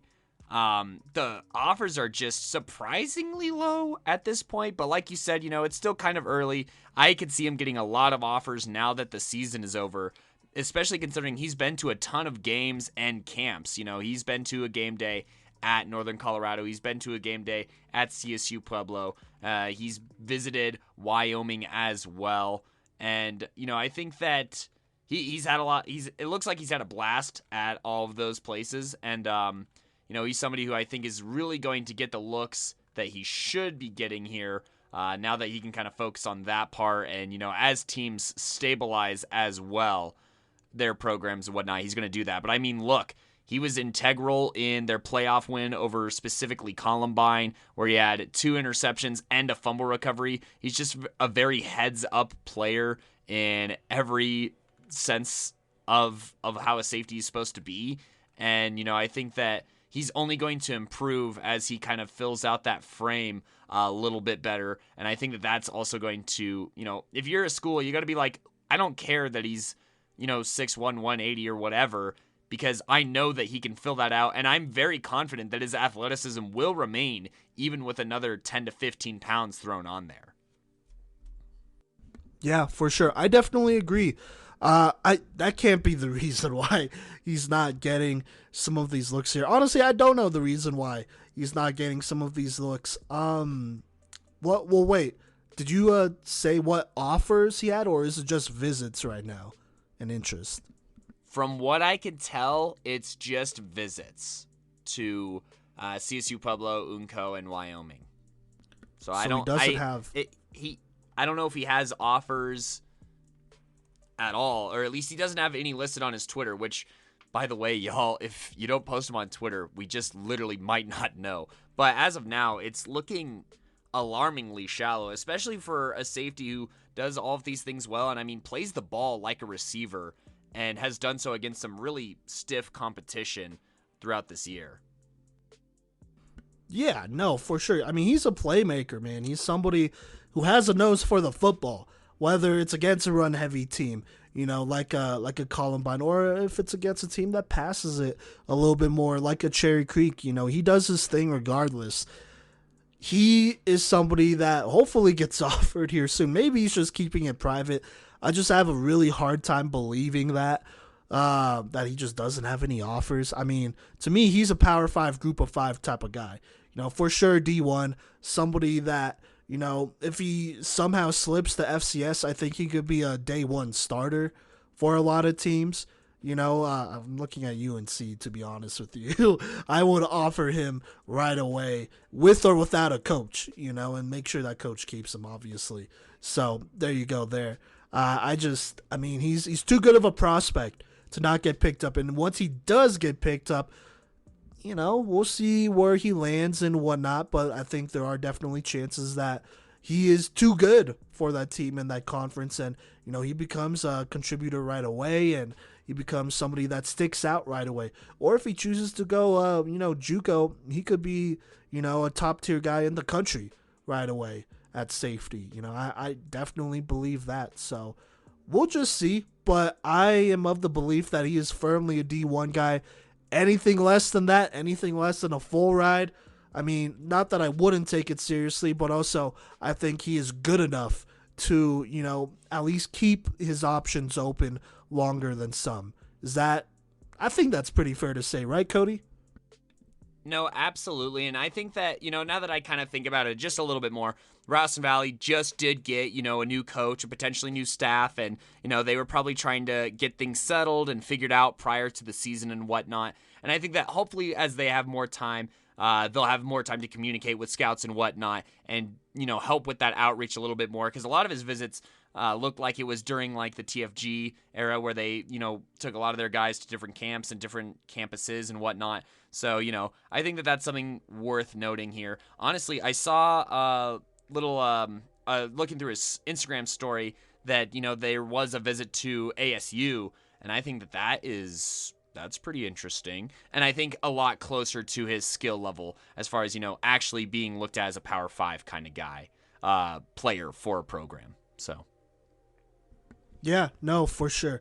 We'll see what happens. I think a lot could change, but regardless, he's an extremely talented safety, and he's definitely someone that could lay the wood and plays the run well. But I think his pass coverage is what really stands out. Just being a real solid guy, not even solid, just being a really, really good to great like pass coverage safety here, who's not afraid to come up and lay the hammer. So there you go. But Kodey, if you don't have too much more to say, do you mind if I talk about some of our honorable mentions before we talk about our number one guy here? Yeah, go for it. There's some really good ones in here, even in the honorable mentions. Yeah, so there is. There's also a lot of guys who we looked at and we were like, maybe they play something else on the next level. Caleb Keith out of Thunder Ridge, he is one. He is 6'3", 200 pounds. He played a lot more safety last year, I want to say. This year was used a bit more as an outside linebacker type, so we just didn't consider him. He's definitely worth taking a look, though. He's also a track star, so there you go there. Jacob Phelps, this is on the 1A level from Buena Vista. He is a heck of an athlete, speedy, explosive, all that great stuff. He also plays running back. Just throwing that out there. I think he could play both on the next level. There just wasn't quite enough of film because it was split between the two, and I feel like he had more safety film this year than the previous years as well. But definitely someone who could play on the next level. He might even be a better running back on the next level, so there you go. Chris Rice out of Palmer Ridge, he's another guy here. He plays safety, or at least it's lifted there, but we are going to evaluate him as a corner, so look out for that cornerback list here in a couple weeks to a month. So there you go.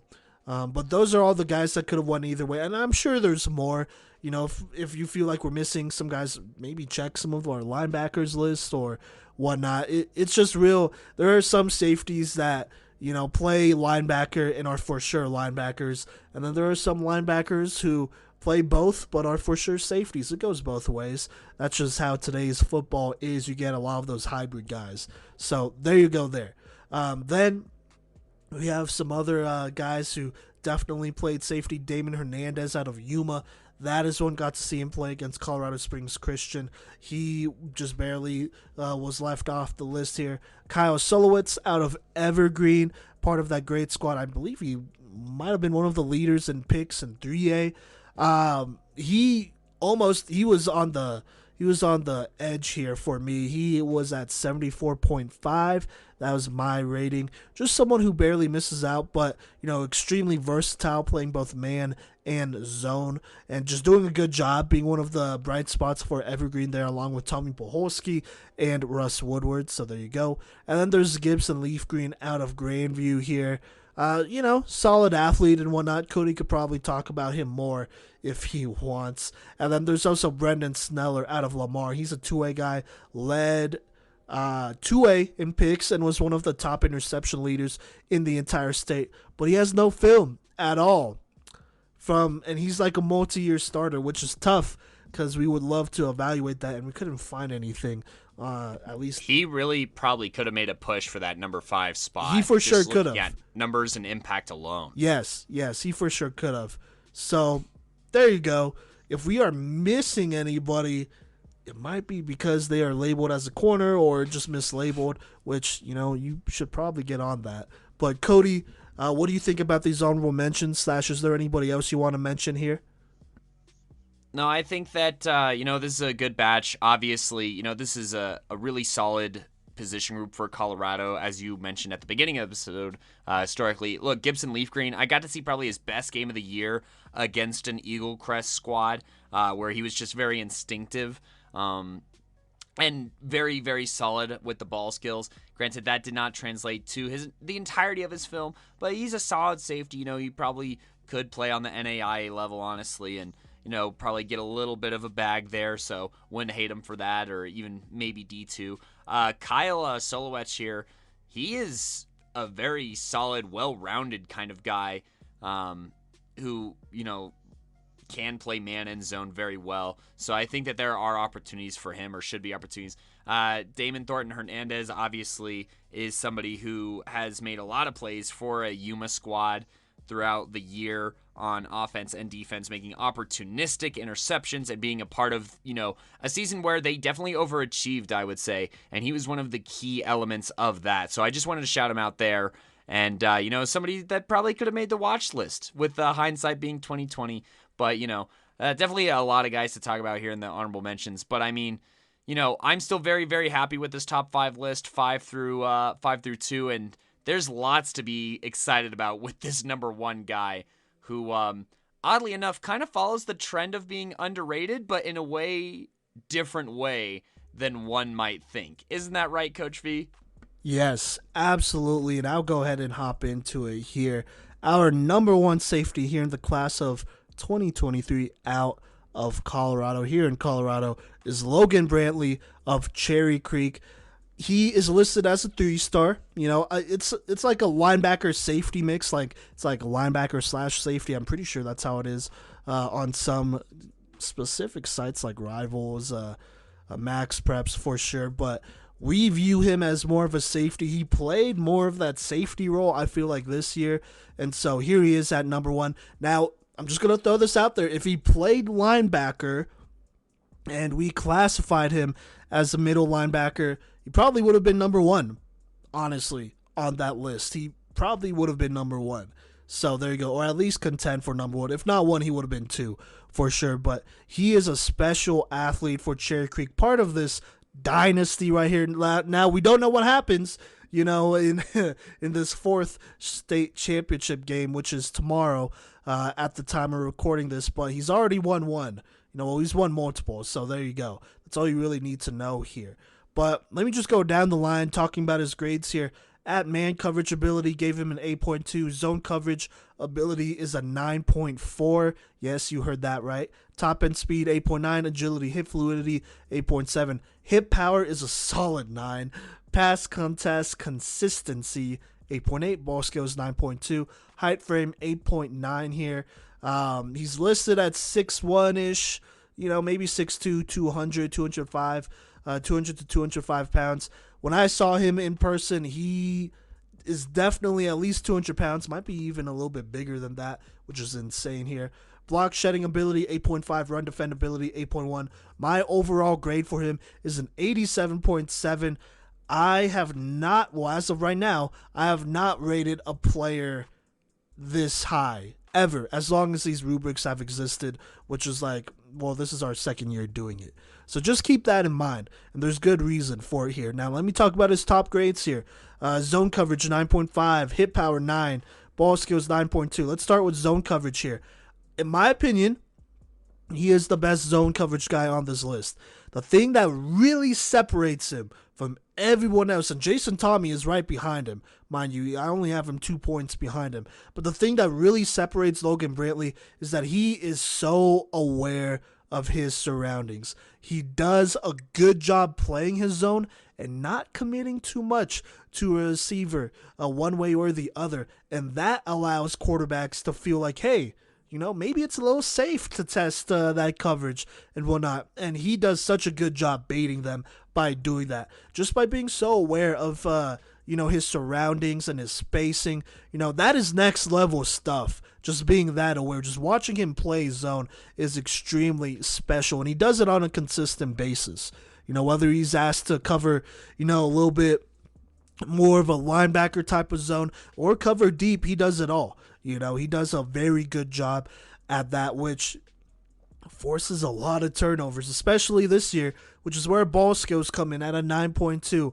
Between his junior and senior year, he has jumped a lot, in my opinion, because I feel like his junior year, there were definitely some plays where I watched and I'm like, man, he gets himself in a great position. He's not quite able to bring in that football.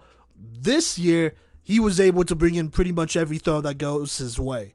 He did a very good job. If they're throwing his way, and he has a chance to make a play on the ball, he's going to come down with it. He's just more physical. He's bigger. He has better hands, and he really worked on that. He really earned that 9.2 in ball skills for me right here. So there you go. And then finally, we got a 9 in hit power. He is probably the nastiest hitter on this list here. He hits like a linebacker, and even then, he hits like a top tier linebacker in the state. And he is not the heaviest guy on this list. Well, actually, I don't know, but because Josh Gerlach is listed at 204, but he's listed at 200 pounds, and I mean he carries that really well here. If you compare Logan Brantley's hit power at 200 pounds to a guy who weighs a little bit less than Tommy, 20 pounds less specifically, there is definitely a difference here, and Tommy even out-hits his weight, in my opinion. And so he is a nasty hitter. If he gets a clean shot at you, he is going to fold you. Simple as that. Even if he doesn't get a clean shot, he's going to still make you feel it like pretty badly, and he does it a lot, forces some really good fumbles here. He's an aggressive football player, very physical. He has no problem getting down and dirty, for sure. Now let's talk about some of his lower ratings here. Man coverage ability gave him an 8.2. He was asked to cover some guys in man-to-man, and he did a pretty solid job. There's probably some technique stuff that you could probably tweak here and there, and whatnot, but still pretty good. I wouldn't mind putting him at corner and have him learn that position. I could actually be pretty okay with that. I wouldn't personally do that, but I think he could do okay at that, in my opinion. Run defendability is an 8.1, but that's not even because he doesn't. I mean, it's not because he plays the run poorly, per se. I think this is mostly here because of his tackling and his consistency. Tackling-wise, he could be a little all over the place. I'm not even going to lie. Tackle was a little high. Tackle was, like ankle tackles a bit, and that's just angles. He could do a little bit better of a job there, but I also think a lot of the time he's just a little bit too aggressive. He's trying to go for the big hit and whatnot, doesn't always wrap up, and so it's a consistency issue there. Also, when he's defending the run, this is something I've kind of noticed. He doesn't always help out his team as well as he could. Not always. There are sometimes he does, but there are definitely some times where he's caught being just a little bit over aggressive here. You could be a little bit more disciplined here, Logan, if you're listening to this. And that would go a long way in consistency, because there are definitely times where I'm watching him and, he could eat a block and really squeeze that guy and make it easier for someone else to make the play. But there are a lot of times he wants to get it done, and I don't blame him. He does it. He gets it done at least 80 to 90% of the time. But, it's about being a smart football player. You don't always got to go out there and, make the tackle for yourself. And it sounds weird. I'm nitpicking for sure, but I got to, Still gave him an 8.1 for that. Other than that, if his consistency goes up, that rating could be as high as a 9 by next year, to be honest with you. It's just a consistency thing. I think he's just a little over aggressive. You could dial it back a little bit here and make sure to make the right football play on a more consistent basis. Regardless, I mean, he's a great athlete.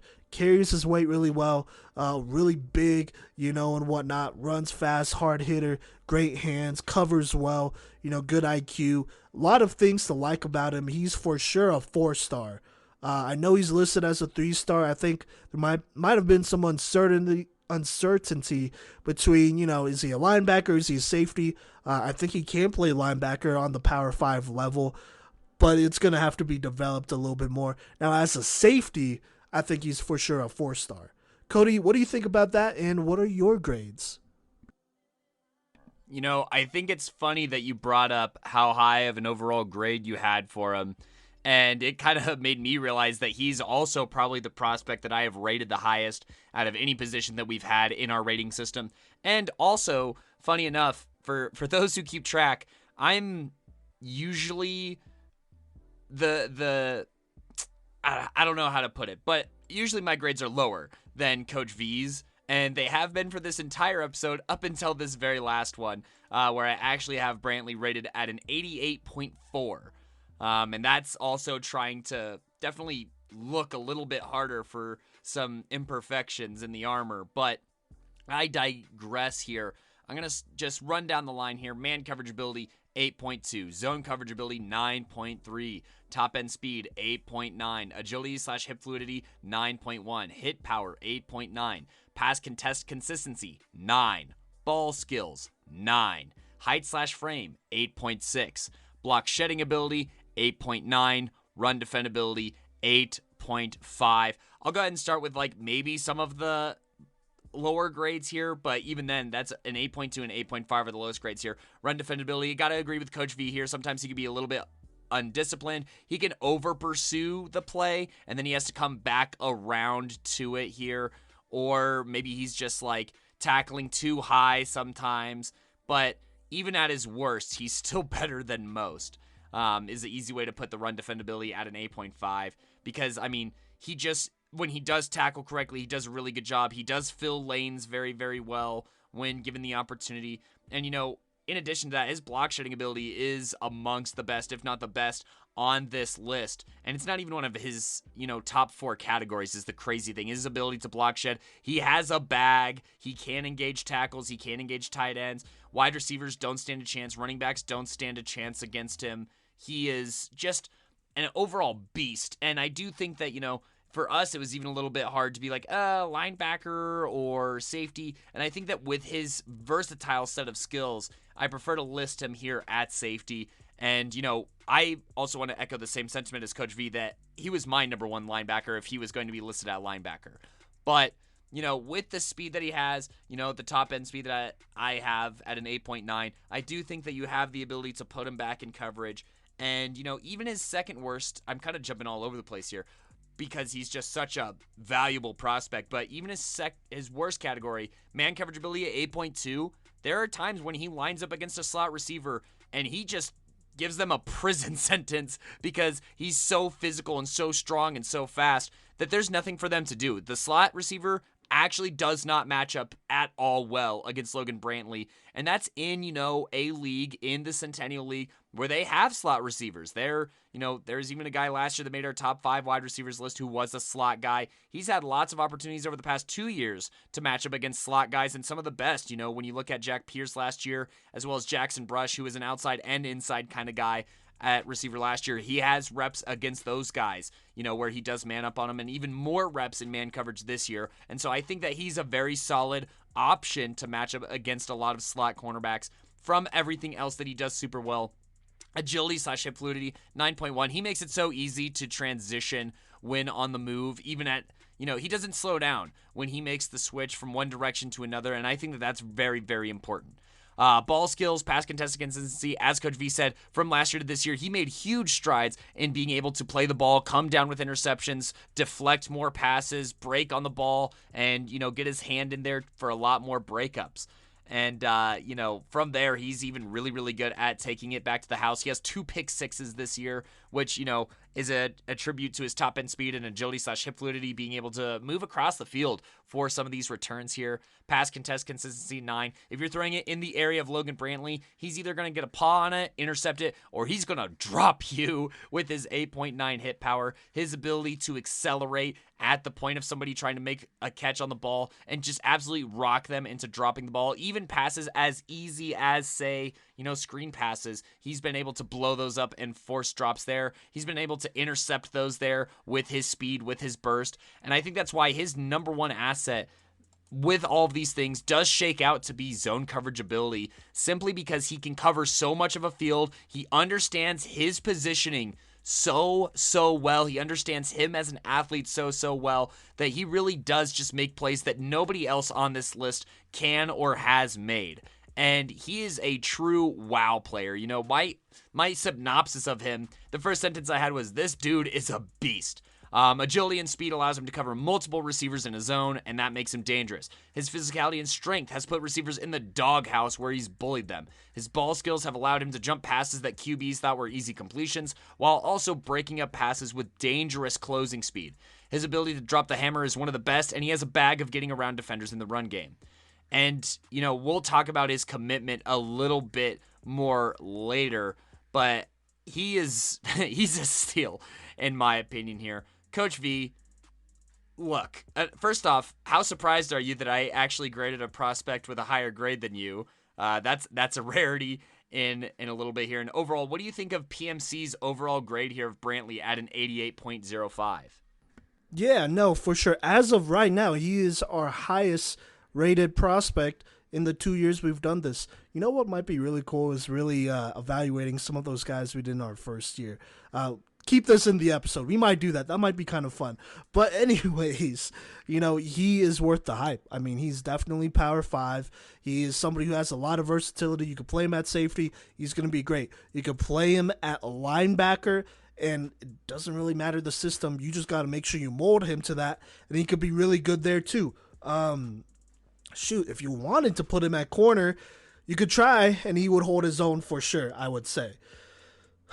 Regardless, I mean, he's a baller, man. I mean, so it also helps that he's like a freak of nature, moving the way he does at 6'1", 6'2", 200, 205 pounds. He holds that weight really well. Could even still put on weight and be great, honestly. I mean, he is special. He's what made this Pine Creek.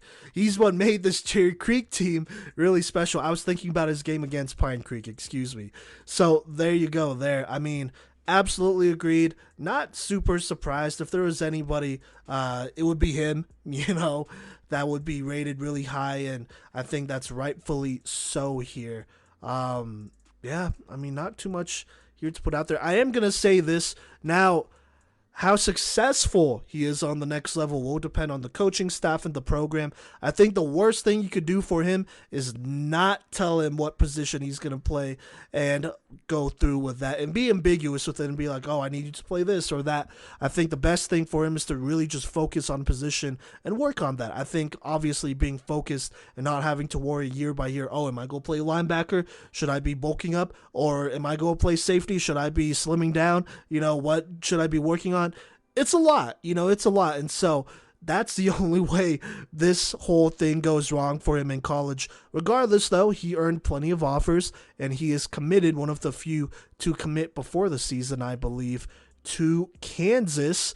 And, I'm going to shout out some of you haters on TikTok who are all like, oh, it's not impressive that he committed to Kansas. Some of y'all commented that before Kansas had a really good season this year. Now you're looking like a bunch of idiots. But regardless, it's a D1. It also looks really good because Kansas is on the ups. They have the potential to take a hold of the Big 12 with the likes of Texas and OU leaving, and Logan Brantley might be a big part of those plans to do that because he is a special player over there. Kodey, what do you think about his commitment to Kansas? Personally, I like it a lot, especially after the season they had this year. I think they're on the ups as a program. I think he is going to fit over there and bring some championship DNA to that Kansas Jayhawk squad. Boy, does he got that championship DNA. That's right. And, I think that's something that's interesting to note here in Logan Brantley's journey is he was arguably the most impactful defensive player, or at least stat-wise, in the championship game against Valor. Not in 2022, but in 2021. I mean, who knows? Maybe by the time you're hearing this, maybe he was the biggest impact player in the 2022 game. But I digress. In 2021, he was flying all over the field. He was blowing up Gavin Sawchuk, 4-star recruit to OU. And I bet Kansas really liked how that looked, honestly, having to compete against OU, at least for the time being. And recognizing that he really is just an athletic baller. And I mean, look, this dude had offers. I mean, look.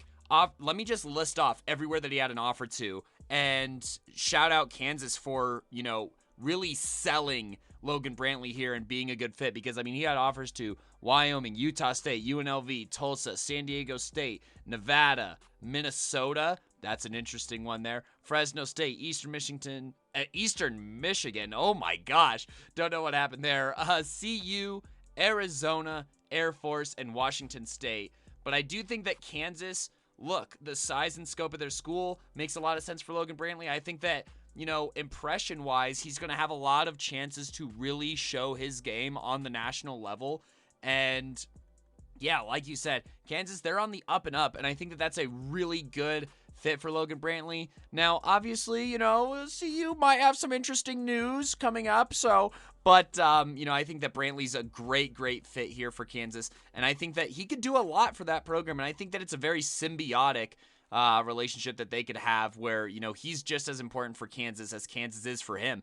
And don't forget, Kansas has produced some very solid NFL talent. Not necessarily recently, but, not like eons ago either, where you have secondary guys from Kansas who have won Super Bowls and have been, defensive players of the week on the NFL level. So I think that that's something that you can also kind of note as far as like a historical Jayhawk perspective here, Jayhawk to NFL player. That's pretty interesting to look at and noteworthy, I'd say. Yeah, no, for sure. We'll see what happens. I'm really interested to see whether they play him at linebacker or safety or just keep him in that hybrid like he did with Cherry Creek, because I think that would work out as well here. They're getting a talented player. That's what matters. They're getting one of the best in Colorado. I feel like the 3-star, there's a lot of nuance with that, with being a 3-star. You could either be closer to a 4 or 5-star guy, or, maybe you're closer to, D2, 2-star, 1-star guy, or maybe you are actually a 3-star. But with Logan Brantley, I'm very, very convinced, at least from what I've seen in high school and what Kodey has seen as well, that he is a 4-star guy as a safety. There's not many guys that carries the weight he does, that has the athleticism he does, or that he does, that has the skills that he has. Usually, there are some guys that are freaks of nature, but they don't know how to catch a football, or they don't know how to bait a quarterback as well as him. I mean, he has it all. He's a very versatile player that's going to be an absolute weapon for that squad, and so I'm so excited for him. He's a stud of a football player, and I think he's very well deserving of this spot. And this is in a class where there are a lot of good safeties. I'm looking at Jason Tommy, Gerlach, Trey Stott. I mean, those are all guys that we kind of felt like were pretty much locks for this list and would battle it out here. For Logan Brantley, I think we kind of assumed he would be considered more of a linebacker. But hey, things changed. We're going off of this last season. He looked a lot more like a safety, and so he's rated as one of the top safeties because not only did he look like one, but he played as the top tier, as the best in the state, and I am pretty sure of that. So, yeah, Kodey, anything else to add on here before we recap?